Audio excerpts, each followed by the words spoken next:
Bueno, entonces, em, teniendo en cuenta que este término de acá, ¿sí? Es un término menor a uno, ¿sí? Claro, claramente porque este es un término positivo y menor a uno, y bueno, estoy haciendo esta cuenta de uno menos este término, entonces tengo esta desigualdad, ¿sí? Con que puedo considerar como que esto es directamente el término que va a pesar fundamentalmente en el cálculo de la probabilidad de error, ¿sí? Esto de acá va a ser algo muy cercano a uno, porque típicamente voy a trabajar con probabilidades de error del orden de, por ejemplo, 10 a la menos 4, 10 a la menos 6, ¿sí? Entonces esto va a ser de ese orden, ¿sí? Entonces comparado con uno va a ser bueno, muy pequeño, entonces esta cota va a ser bastante ajustada, ¿sí? Entonces esto va a dominar la probabilidad de error, ¿sí? Fíjense en este caso, nuevamente reemplazando por, digamos, D por esta igualdad, ¿sí? Y reemplazando sigma por raíz de n0 sobre 2, bueno, puedo llegar a esta expresión, ¿sí? Eh, entonces, nuevamente, en el caso que la relación señal ruido, ¿sí? Es mucho mayor a 1, entonces el factor de Q es el que va a pesar, ¿sí? Va a ser muy bajo, entonces la cota va a ser ajustada. Fíjense que de acá a acá lo que estoy descartando es un término cuadrático en Q, ¿no? Porque esto por esto va a ser al cuadrado, mientras que este 1 por esto va a ser un término lineal en Q. Entonces, típicamente la cota va a ser ajustada. Bueno, por otro lado, si m es mucho mayor a 1, bueno, entonces ahí puedo descartar esto respecto del 1, ¿sí? Entonces tener esta, esta cota también, ¿sí? Bueno, en el caso que m sea mucho mayor a 1, podemos hacer un análisis similar al anterior en términos de cuánto me cuesta eh, mandar un bit. Bueno, pero eso viene después.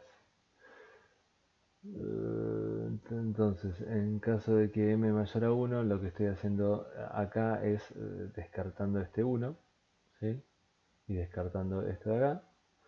Entonces me quedo con esto, ¿sí? Entonces, al igual que la PAM, sucedan estas dos cosas. Si quiero incrementar m, ¿sí? Y mantener constante la radiación señal de ruido, entonces voy a tener que sacrificar probabilidad de error, o sea, va a ser superior, ¿sí? Voy a tener un desempeño más pobre.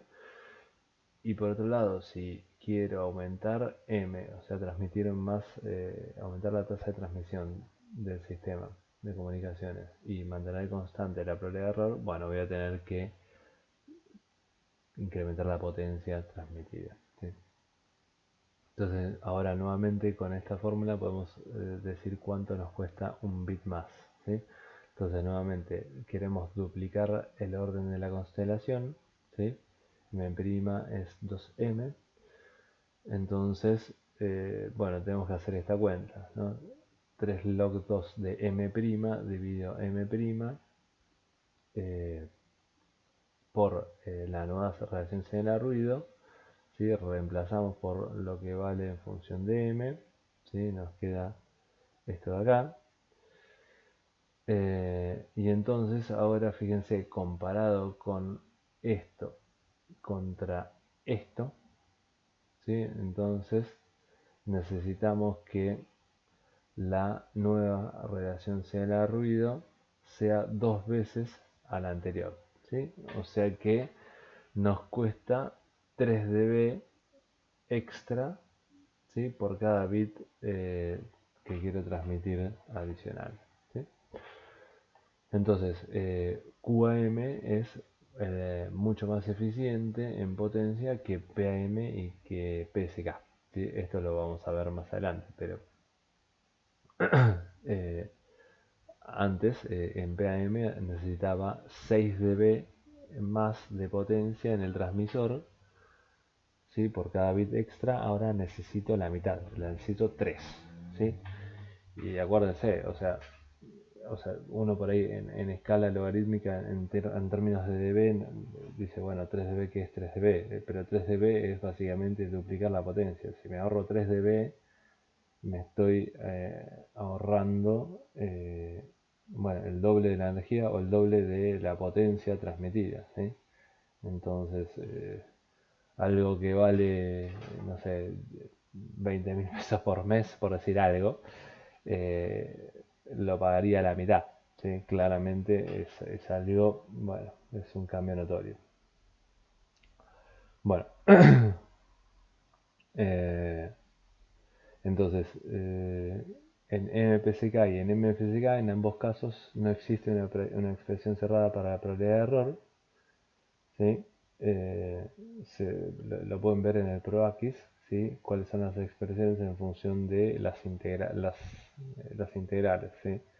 No es posible, digamos, obtener fórmulas como las que obtuvimos para PM y QAM, ¿sí? Entonces, eso se puede resolver o bien con un cálculo numérico o bien con otras técnicas, como por ejemplo cotas de probabilidad de error, ¿sí?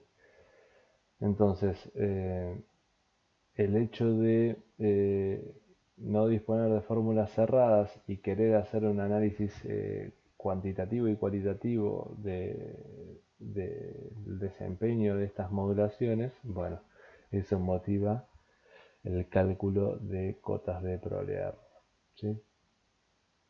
Entonces, veamos el tema de las cotas, ¿sí? Para eso primero tenemos que definir lo siguiente. Vamos a definir la probabilidad de error de a pares, o la PEP, ¿sí? Pairwise Error Probability, y la denotaremos P sub 2. ¿Ok? Entonces, la P sub 2 entre dos símbolos SI y SJ, ¿sí? La vamos a definir como la probabilidad de que la distancia entre el símbolo recibido a el símbolo J sea menor que la probabilidad de, perdón, la vamos a definir como esto, como probabilidad de que R está más cerca de SJ que de SI cuando se envió S sub I. ¿Está bien? Entonces, justamente, es como considerar dos, eh, dos símbolos de manera aislada de una constelación, SI y SJ, habiendo transmitido S sub I, y decidir por el símbolo de S sub J con el detector de distancia mínima. Es decir, que si transmití S sub I, la distancia entre el símbolo recibido y S sub J va a ser menor que la distancia entre el símbolo recibido y S sub I, ¿sí? O sea, voy a estar en un evento de error. Bueno, entonces, como tengo el modelo AWGN, este es la suma del símbolo con el ruido. Entonces, fíjense, si este punto es S sub I, ¿sí? Y este punto de acá es S sub J, esta dirección de acá la vamos a llamar phi, ¿sí? Y no la vamos a definir, es una dirección de norma 1, ¿sí? Y vamos a calcularla de esta manera: S sub J menos S sub I, o sea, esta dirección, y la vamos a normalizar para que esto tenga norma 1, ¿sí? Entonces, supónganse que el vector R, ¿sí? El símbolo recibido es este punto de acá, ¿sí? O sea que S sub I más N, el vector de ruido, es R, ¿sí? Como lo indica esto. Bueno, entonces, la proyección de R, ¿sí? En esta dirección phi no va a ser otra cosa que producto escalar de entre n y phi, n dirección phi, ¿sí? Y por otro lado, esta distancia entre estos dos símbolos va a ser d sub ij, calculada de esta manera, ¿sí? Entonces, esto de acá va a ser el hiperplano que pasa por el punto medio entre S sub I y S sub J, ¿sí? O sea que va a ser la frontera de decisión dada por el criterio ML en el canal AWGN. ¿Sí? Bueno, entonces habiendo interpretado este gráfico, entonces la probabilidad de error de a pares, ¿sí? S sub I y S sub J, va a ser justamente cuando me voy a equivocar, ¿sí? Transmito S sub I, ¿sí? Y considero que me puedo equivocar solamente con S sub J. Bueno, me voy a equivocar cuando esta proyección en esta dirección se supere, ¿sí? Justamente este umbral, ¿sí? O sea que este producto interno, n phi, ¿sí? Sea mayor que dij sobre 2. O sea, dij dividido 2 voy a estar acá. ¿Ok? Entonces, este producto interno en Rn no es otra cosa que n transpuesta por phi, eh, bueno, superior a dij sobre 2. ¿Sí? Bueno, a esto de acá lo voy a llamar n sub phi, ¿sí? Y se puede probar fácilmente que es una variable aleatoria gaussiana, ¿sí? De medida cero y varianza sigma cuadrado con sigma cuadrado n0 sobre 2. ¿Sí?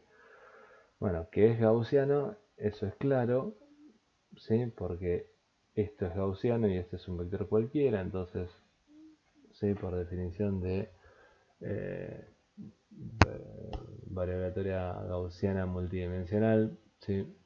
Vector gaussiano multidimensional, bueno, cualquier proyección me da una variable aleatoria gaussiana.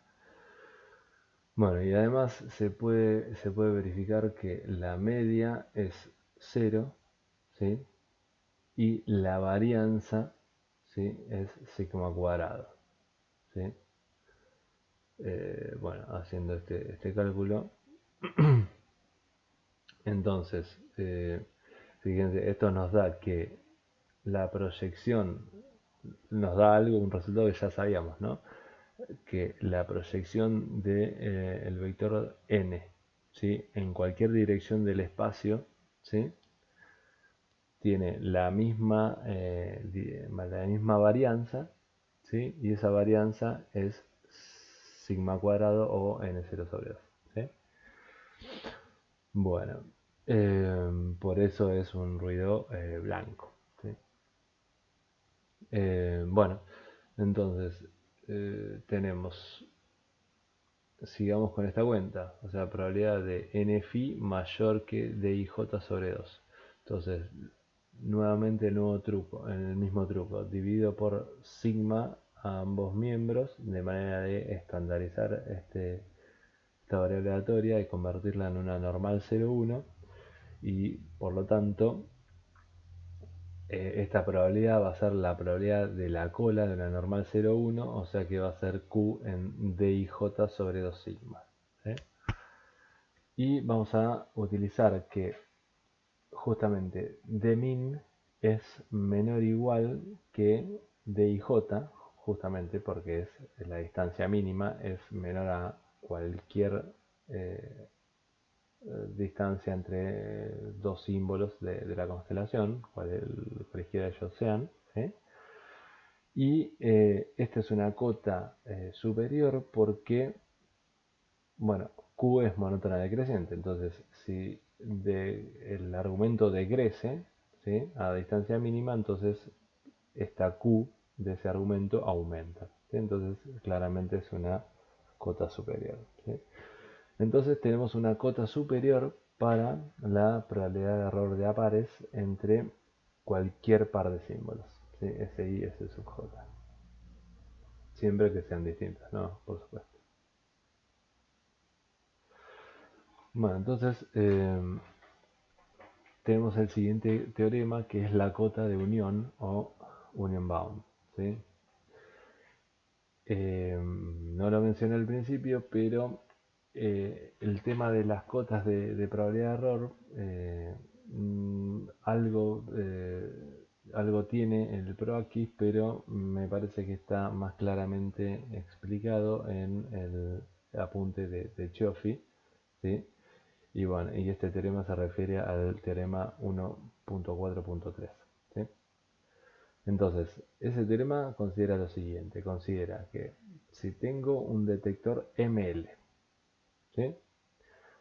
En canal AWGN, ¿sí? Y tengo que la varianza por dimensión es N0 sobre 2, ¿sí?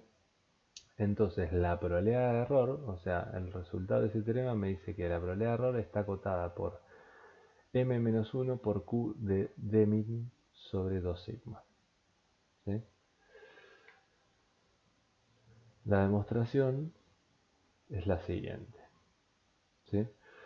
Defino este evento de error EIJ, ¿sí? Decidir, como el evento de decidir eh, M sombrero igual a J, dado que se transmitió M igual a I, ¿sí? O sea, transmito el símbolo I, decido por el J, entonces ese es el evento de error EIJ. ¿Sí? Lo mismo se puede expresar en vez de índice, en lugar de índices, usar los símbolos, ¿sí? Entonces, fíjense, la probabilidad de error condicional, ¿sí? Es la probabilidad de error M sombrero sea distinto de I, dado que M es igual a I, ¿sí? Porque yo me puedo equivocar con cualquier símbolo que no sea el que transmití. Bueno, entonces, esa probabilidad, ¿sí? Es la probabilidad de todos estos eventos, ¿sí? Unidos, ¿sí? O sea, la unión de EI1, unión EI2, ta, ta, ta, ta, todos los hasta el EI-1, o sea, haber transmitido el I-1, haber transmitido el I y decidir por el I-1. Ahora me salteo el decidir por el I y voy al I más 1, ¿sí? Claramente, porque si no, no estoy en condición de error. Y finalmente el último evento es el haber transmitido el símbolo I y decidir por el N, ¿sí?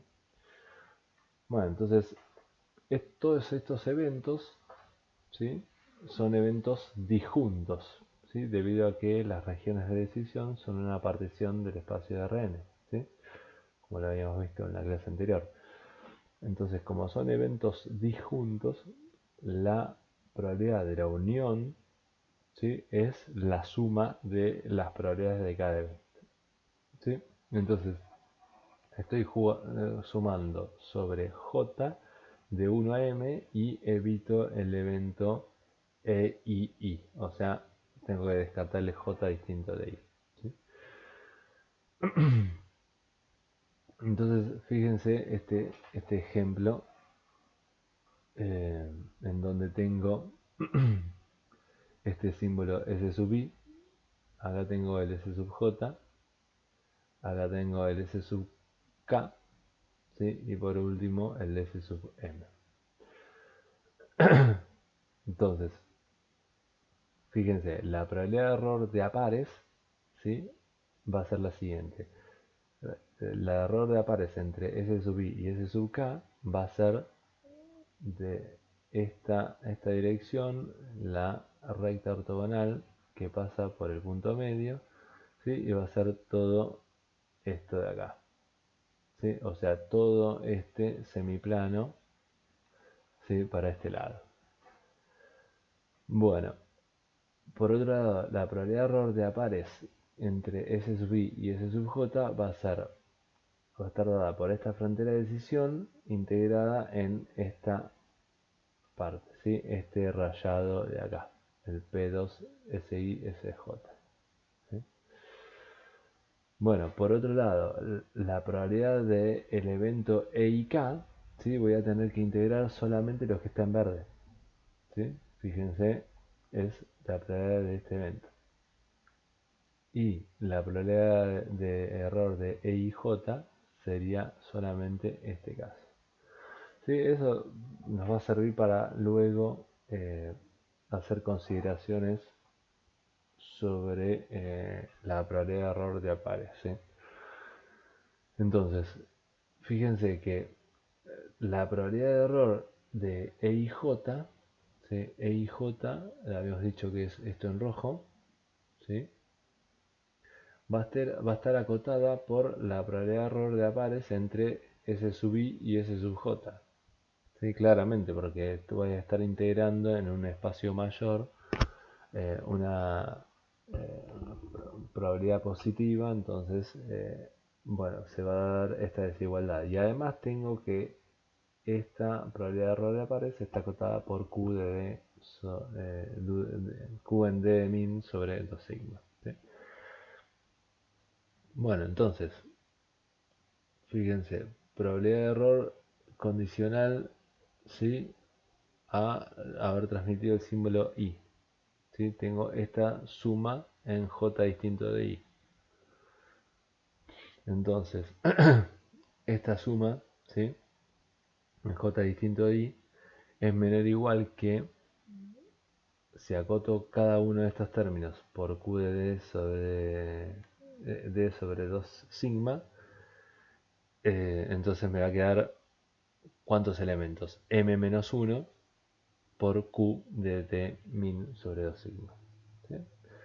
Entonces, cada una de las probabilidades de error condicional van a estar acotadas por este número, ¿sí? Independientemente del símbolo transmitido. ¿Sí? Entonces, finalmente tengo que la probabilidad de error promedio, ¿sí? La calculo como la probabilidad de error condicional pesadas por las probabilidades de error a priori, ¿sí? Y acá aplico la cota, menor o igual que, utilizo esta cota, ¿sí? Probabilidad de error, probabilidad a priori por m-1 por q de d min sobre 2 sigma, ¿sí? Como esto es independiente de m, entonces sale por fuera de la sumatoria de las probabilidades a priori me da 1, entonces me queda directamente este resultado, ¿sí? Bueno, entonces esa es la demostración, ¿sí? De el teorema de cota de unión, ¿sí? Este mismo gráfico lo vamos a usar a continuación, ¿sí? Entonces, hay otra cota que típicamente es la que uno utiliza porque es más ajustada, eh, ¿sí? Y además que no pierdo absolutamente nada respecto de la cota de unión, ¿sí? O sea, no es que es mucho más difícil de calcular ni nada, ¿sí? Entonces, típicamente uno utiliza esta cota. Se llama cota de vecinos cercanos, o en inglés Near Neighbor Union Bound, ¿sí? NNUB. Bueno, entonces, el teorema nos dice lo siguiente, dice que si tenemos un detector ML, ¿sí? En canal AWGN con varianza por dimensión n0 sobre 2, ¿sí? Entonces, el resultado es que la probabilidad de error está acotada por NE, ¿sí? Que es el número promedio de vecinos cercanos, por Q en D min sobre 2 sigma, ¿sí? Una observación, nuevamente la probabilidad de error va a estar determinada por la distancia mínima. Entonces acá es donde hacemos hincapié en el papel que juega la distancia mínima, ¿sí? En una constelación en ruido AWGN, ¿sí? ¿Se acuerdan cuando hablábamos de que, bueno, es un parámetro que determina la probabilidad de error? Bueno, porque básicamente controla el argumento de la Q en canal AWGN y eso es lo que termina preponderando en términos de desempeño de la prueba de error, ¿sí? Bueno, NE es el número promedio de vecinos cercanos, ¿sí? y está definido como justamente el promedio, P sub i es la probabilidad a priori, de n sub i.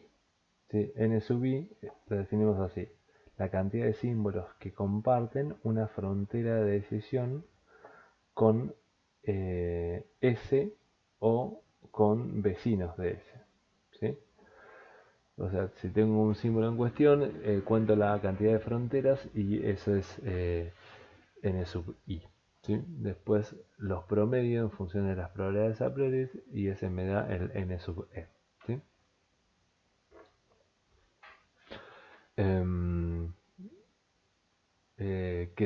Que compartan una frontera, decimos que son vecinos cercanos y de ahí viene el nombre. ¿Sí?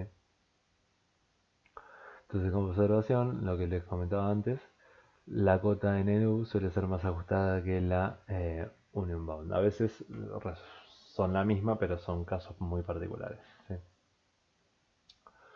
Bueno, por la demostración necesitamos primero definir este conjunto n sub i.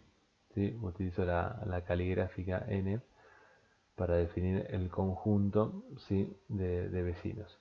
O sea, son todos los símbolos tales que es distinto del símbolo en cuestión y además que el símbolo j es vecino del símbolo i. ¿Sí? Entonces es el conjunto de símbolos vecinos al símbolo i.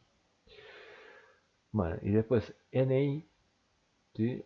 Este ni de acá, la cantidad de símbolos frontera o vecinos, bueno, va a ser justamente el cardinal de este conjunto de acá, ¿sí? O sea, el número de vecinos.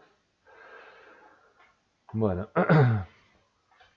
entonces, para la demostración podemos partir de la cuenta anterior a donde habíamos llegado sin ningún tipo de aproximación, en que la probabilidad de error condicional a que transmitir el símbolo i era la suma en j distinto i de estas probabilidades de los eventos de error. ¿Sí?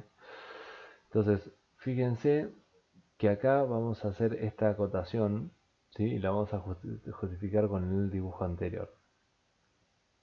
Entonces, lo que vamos a decir es que si yo considero solamente los símbolos vecinos al símbolo i, ¿sí?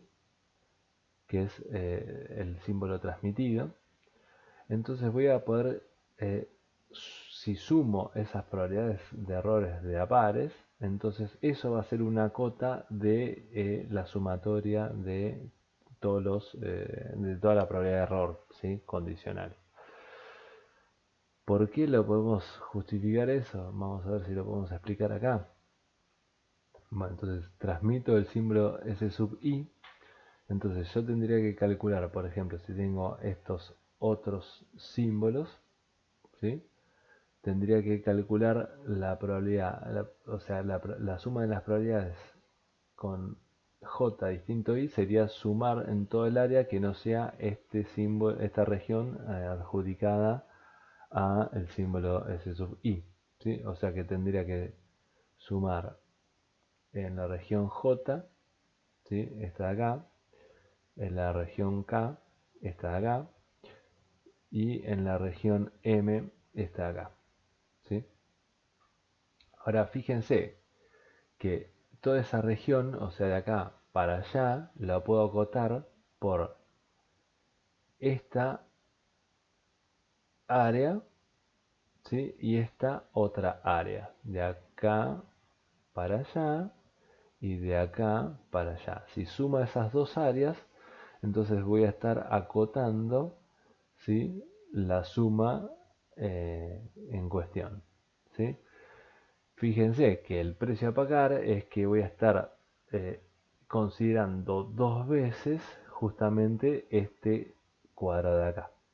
¿Sí? Entonces ahí es donde la cota no va a ser ajustada.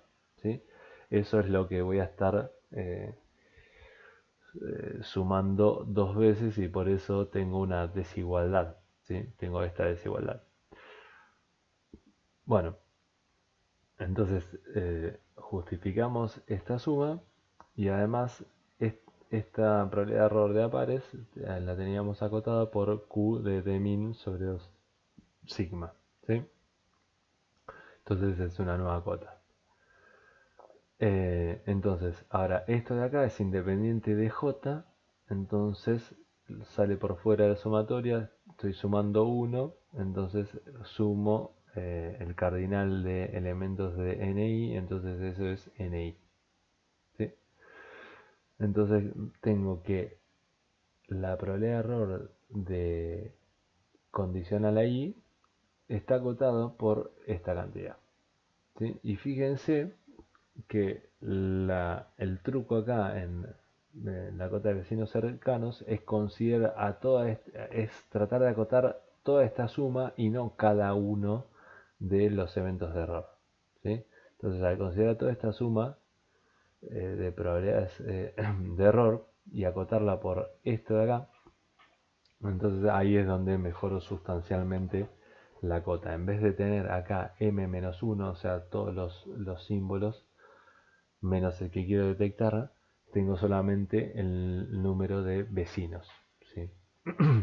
El número de símbolos que comparten frontera con el símbolo de C sub i.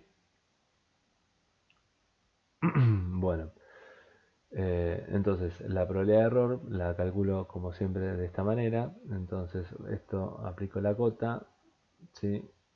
La cota de esta probabilidad va a ser nmq en este argumento, y por lo tanto esto es independiente de m en este caso, ¿sí? del índice de la sumatoria, sale por fuera y justamente me queda la definición del número de vecinos promedio.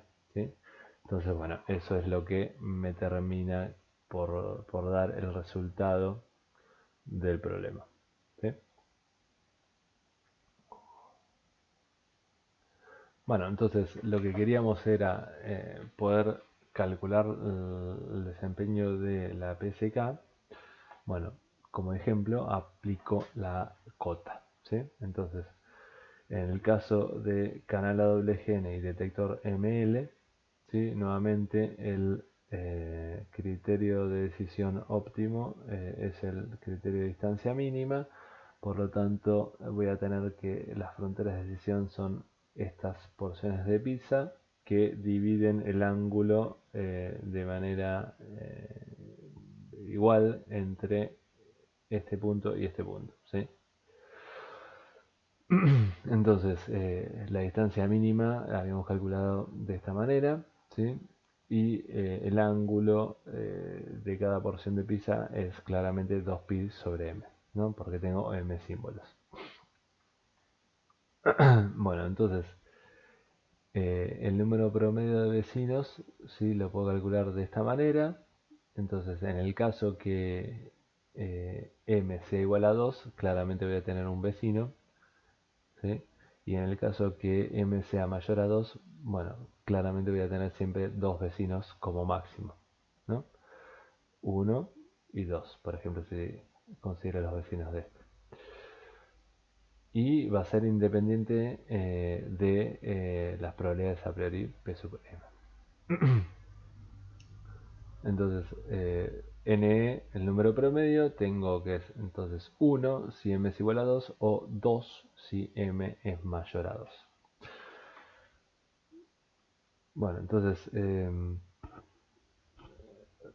aplico la cota, probabilidad de error menor o igual que NE, ¿sí? Y acá reemplazo la distancia mínima, ¿sí? Dividido 2 sigma. ¿Sí? Bueno, pongo todo dentro de la raíz, entonces me queda, bueno, este seno lo pongo acá adentro, me queda seno cuadrado, este sigma lo pongo adentro, me queda sigma cuadrado, bueno, reemplazo por n0 sobre 2, agrupo, me queda este, esta expresión. ¿Sí? Entonces, como observación, la cota NNUB es buena para todos los valores de m. ¿Sí? Entonces, fíjense, para justificar esa observación. Si m es igual a 2, entonces la probabilidad de error nos va a dar que es q, este n es 1, q de raíz de 2EB sobre n0, ¿no? Porque m es 2, seno pi sobre 2 es 1, log 2 de 2 es 1, entonces me queda 2EB sobre n0.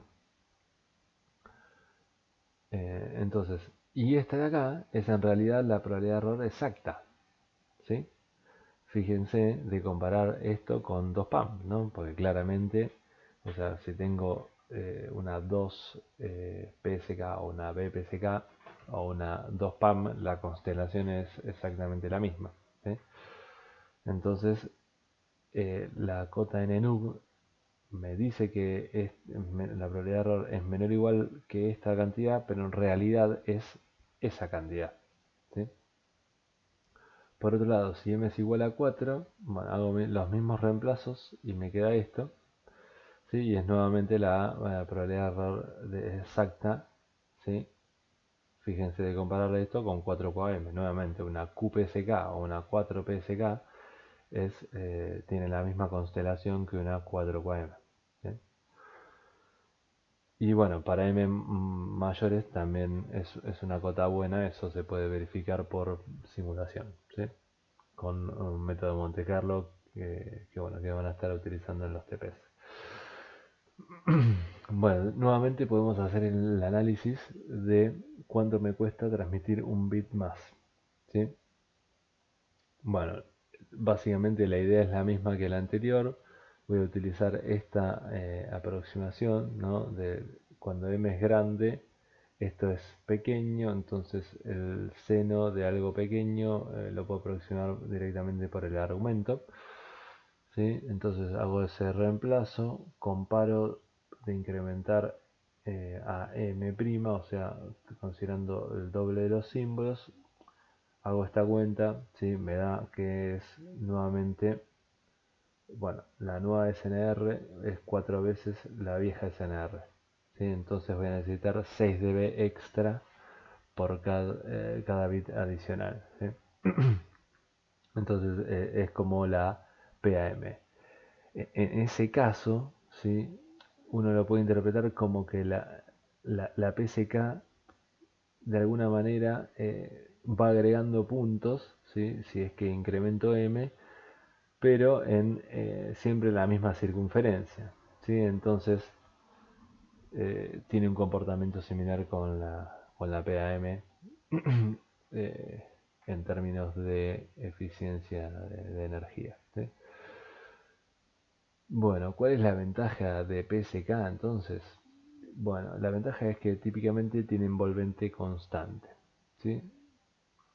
Que tenga envolvente constante quiere decir que si yo considero el equivalente banda base de la señal, ¿sí? Y además tengo en cuenta que en el caso que GDT es un pulso rectangular, ¿sí? O sea, es 1 en el soporte del período.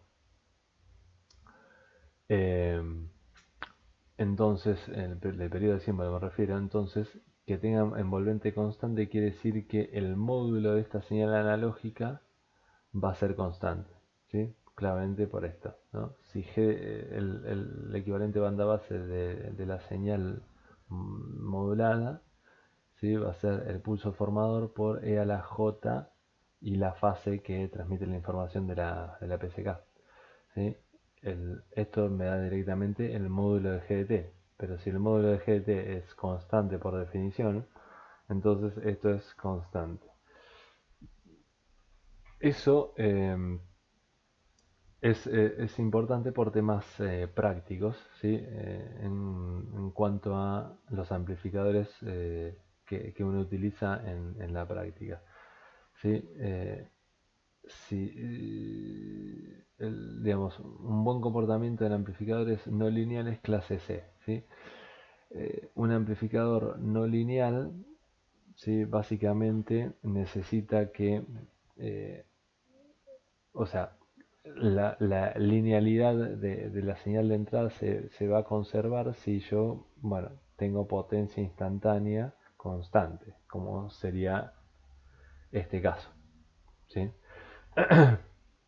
Entonces, en el caso, por ejemplo, de PAM o QAM, uno necesita, la potencia instantánea va variando de símbolo a símbolo, ¿no? Claramente transmitir distintos símbolos, estoy cambiando la amplitud. Entonces, eh, la excursión que va a necesitar el amplificador, bueno, va a tener que soportar todas esas potencias instantáneas diferentes, ¿sí? En todo ese rango va a tener que tener un comportamiento lineal. Entonces no podría utilizar un amplificador clase C, por ejemplo, ¿sí?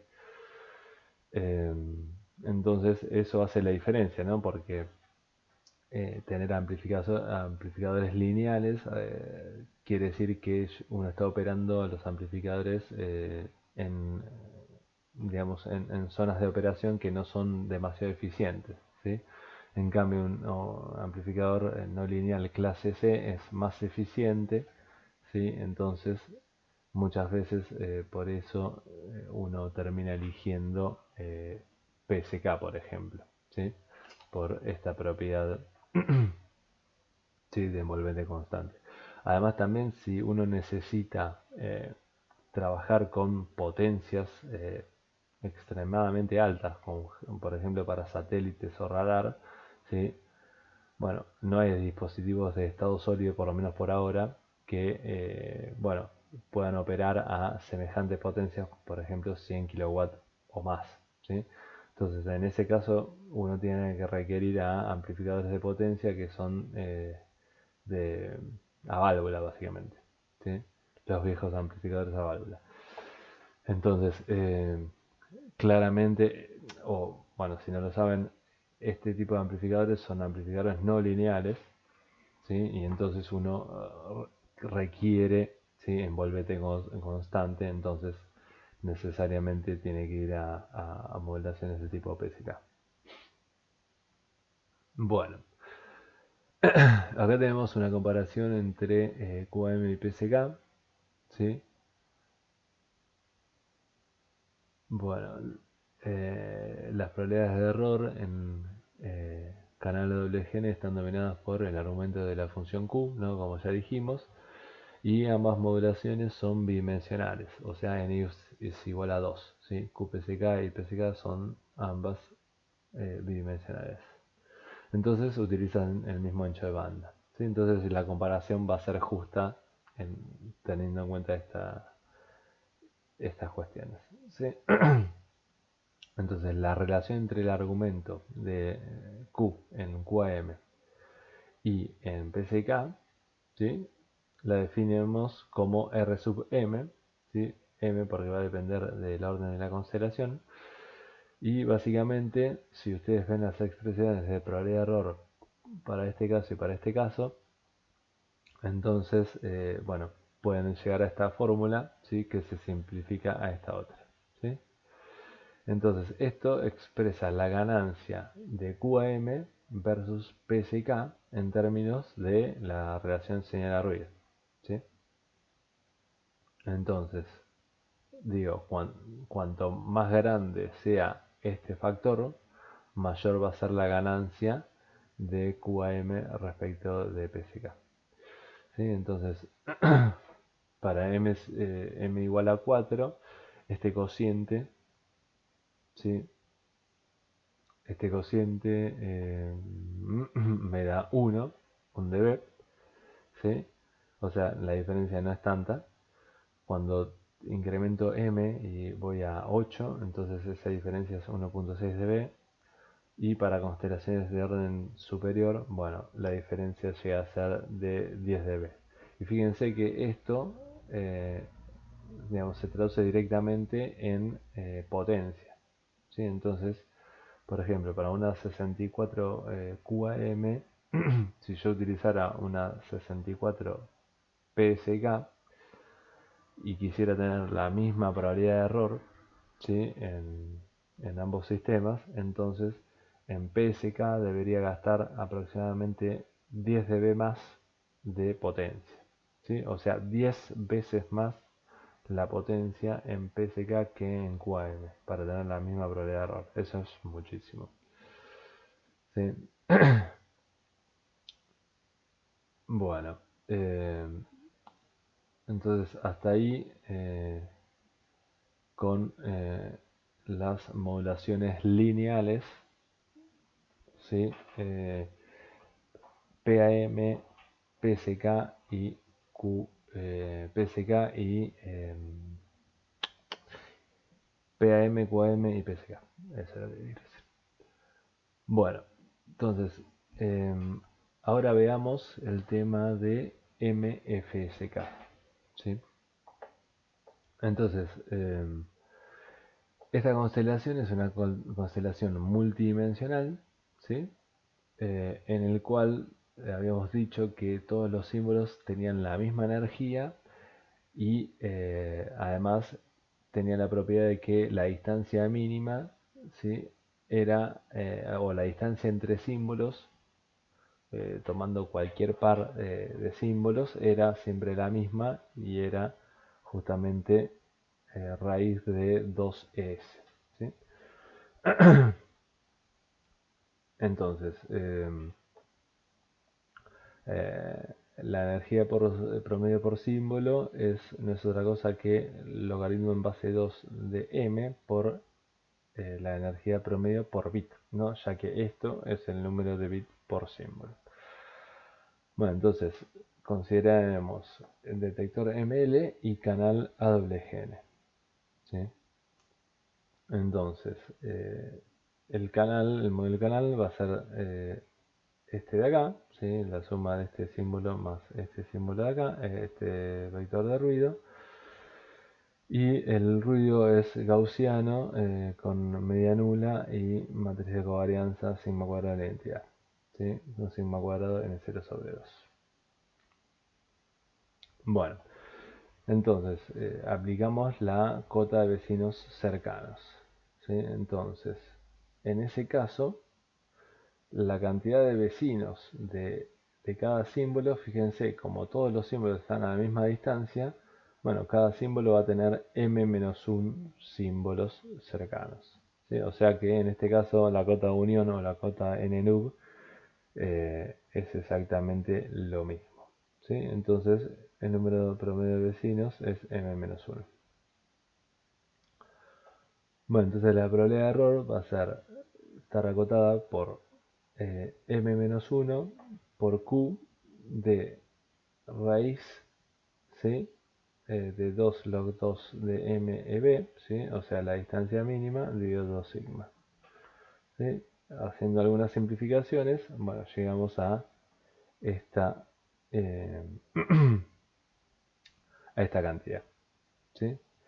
Fíjense, ahora, queremos simplificar esto para realizar un análisis. ¿Sí? Entonces vamos a utilizar esta cota que les mencionaba anteriormente. ¿Sí? La Q de X, ¿sí? Está acotada por esta gaussiana, ¿sí? Un medio, o sea, una gaussiana sin normalizar, ¿no?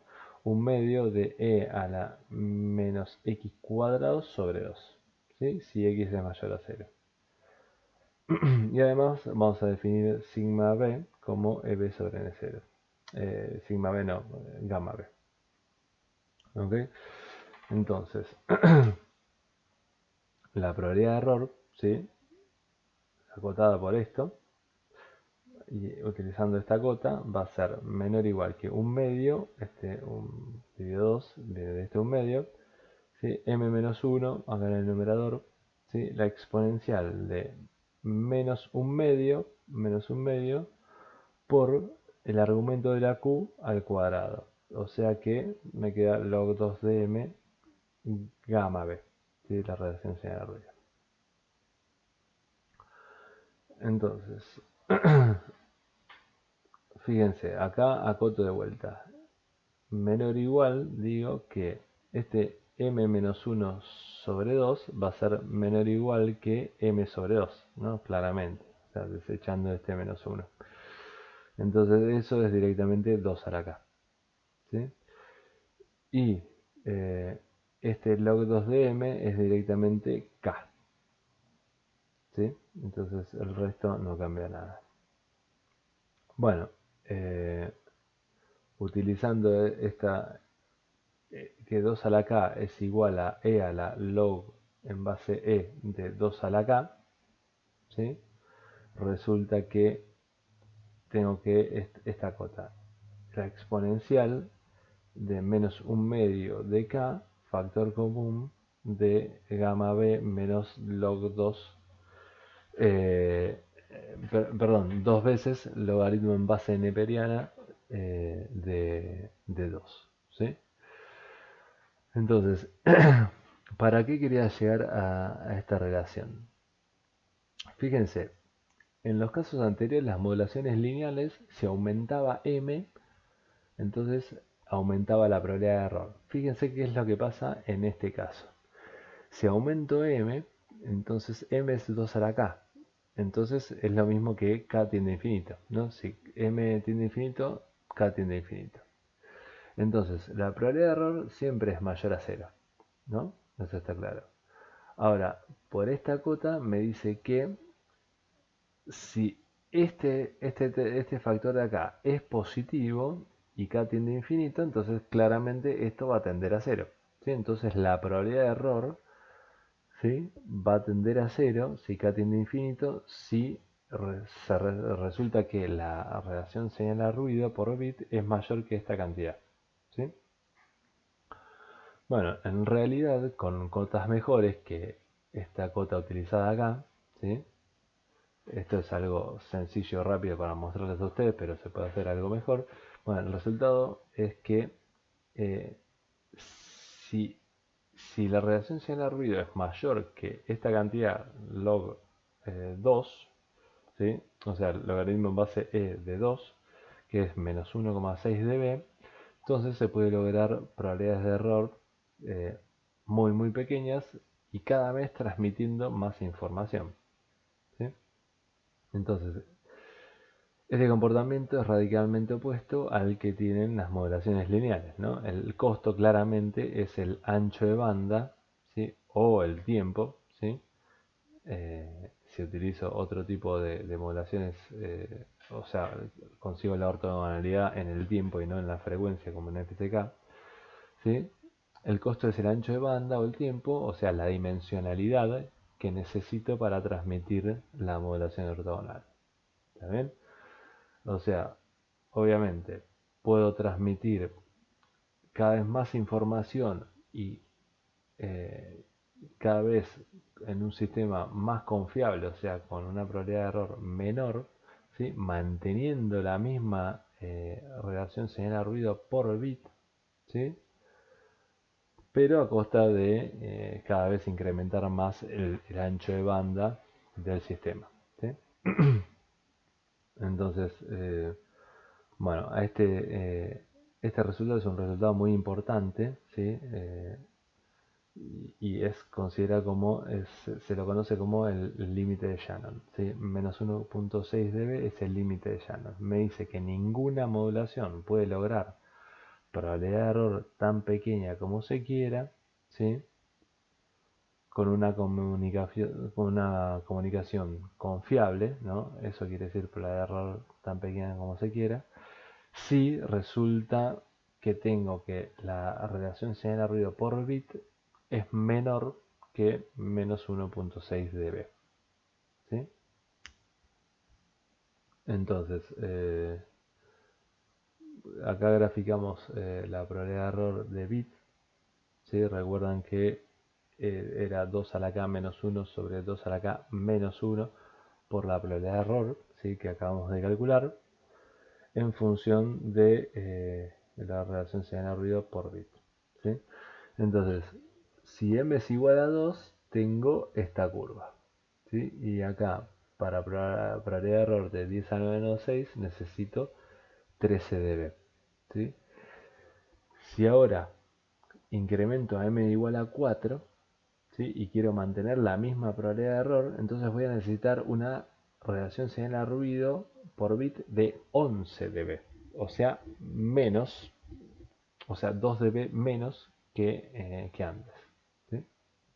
Bueno, y así digamos, incrementando M, entonces logro cada vez necesitar menos relación señal-ruido para la misma probabilidad de error, ¿sí?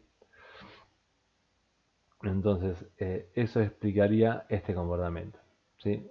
Si aumento M y quiero mantener constante la probabilidad de error, entonces necesito cada vez menos SNR.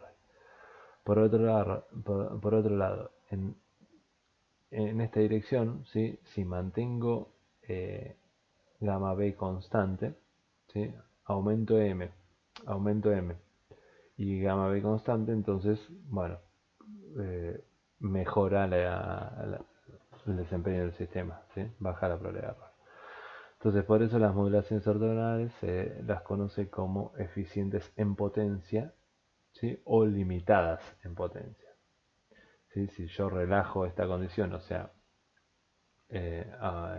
puedo transmitir con más potencia, entonces, bueno, voy a poder disminuir la probabilidad de error, ¿sí?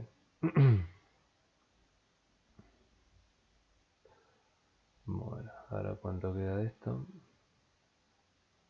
Sí, no queda mucho. Menos mal porque estoy un poco cansado. Bueno, entonces, observar que en este caso el detector ML es el siguiente, ¿no? O sea, teníamos este producto interno y este término de energía, ¿sí? Entonces, como en el caso de FSK, las energías de todos los símbolos es la misma, entonces directamente me queda esta, este producto interno, ¿sí? Que es una correlación, ¿sí?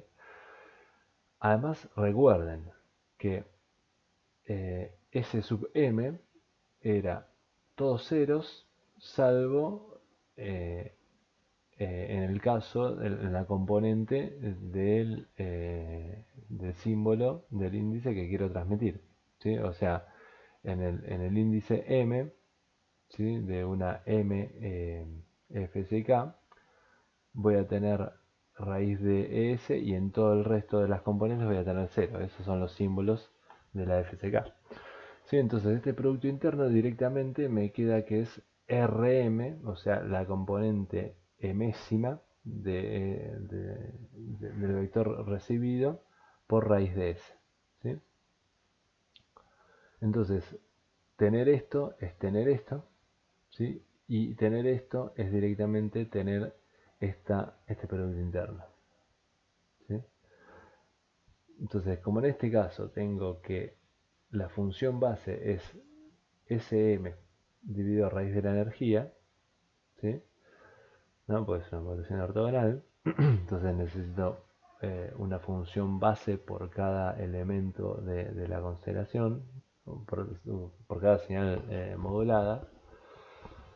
Bueno, entonces esta, eh, esta integral me queda directamente esta proyección, ¿sí? Entonces, si implemento con correladores como un filtro adaptado más muestreo, la respuesta impulsiva es esta de acá, ¿sí? La respuesta impulsiva va a ser esta de acá. Entonces, donde T es el periodo de símbolo y hace que el filtro, ¿sí? H sub m sea causal, ¿sí? Entonces, fíjense, en el caso de FSK tengo que esta va a ser la expresión, ¿no? Determinado por las formas de ondas de F sub m, ¿sí? Y si le calculo la respuesta en frecuencia de ese filtro adaptado, ¿sí? Entonces me queda, bueno, esta suma de los sinks, ¿sí? Pueden verificar bien las cuentas. Bueno, entonces, ¿qué quiere decir? Que H1 tendría esta respuesta en frecuencia, ¿sí? Centrado digamos, en este punto, la frecuencia portadora más delta F, ¿sí? El corrimiento. Y el segundo filtro adaptado sería la misma suma de sinks, ¿sí? Pero centradas, ¿sí? En Fc más 2 delta F, ¿sí? Entonces, contrariamente a lo que uno podría imaginar, las respuestas en frecuencia de los filtros adaptados se solapan, ¿sí? Igual que en el espectro de la FSK, ¿sí? Aún así, las señales de FSK son ortogonales, ¿sí? O sea, esto para eh, evitar la, la analogía de que o la situación de que uno, para tener ortogonalidad, los espectros de las señales no se tienen que solapar para nada, ¿sí? Y eso es falso, eso es una condición necesaria pero no suficiente, ¿sí? Acá claramente los espectros de las señales se solapan, pero de todas maneras consigo ortogonalidad, ¿sí? Entonces la implementación con filtros adaptados, ¿sí? Del modulador FSK me queda de la siguiente manera. Es un banco de M filtros, ¿sí? Seguidos de muestreo. Ahí tengo las componentes, ¿sí? Y el detector me dice que tengo que tomar justamente el máximo de esa componente, ¿sí? El máximo de este número real. Eso, o sea, voy a decir por el símbolo que produzca, ¿sí? La máxima componente entre todas estas componentes, ¿sí? Ese va a ser el M sombrero que voy a seleccionar, ¿sí? Entonces esa es la arquitectura de MFSK. Bueno, por hoy es suficiente, así que nos vemos la próxima semana. Espero que haya sido una clase al menos entretenida, amena. Sí. Chao, chao, nos vemos.